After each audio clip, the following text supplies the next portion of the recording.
ẹnu kúrò bí mo ṣe sọ pé kí Baba Ekiti àwọn tó sọ pé àwọn bàbá àgbàlagbà tó sọ pé 70 kìíní kan làwọn 79 plus kọ́ máa sọ wípé kí fi Baba Ekiti sílẹ̀ kọ́ máa sọ̀rọ̀ síra wọn ṣé pẹ̀lú gbogbo rògbòdìyàn wọ́n ṣe ń pa àwọn èèyàn kiri ilẹ̀ Yorùbá ìyẹn ò tó ètò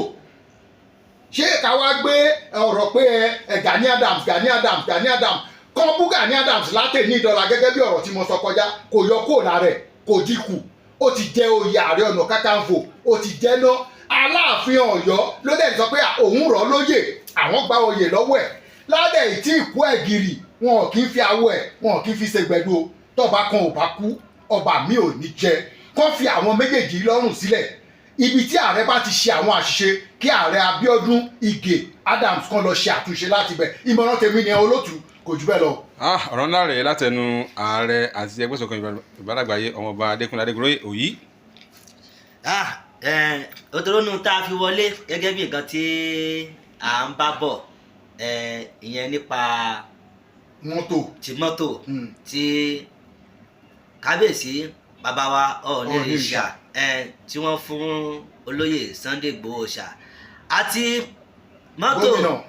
tí gómìnà Ṣèyí Mákindé tí wọ́n fún ibà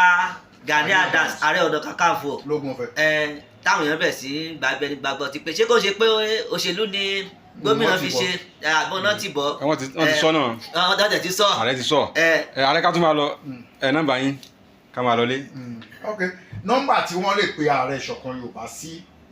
òun ni 081 46 66 0288 081 46 66 0288 òun nọ́mbà tó ń lè pe ààrẹ ìṣọ̀kan Yorùbá sí ṣùgbọ́n o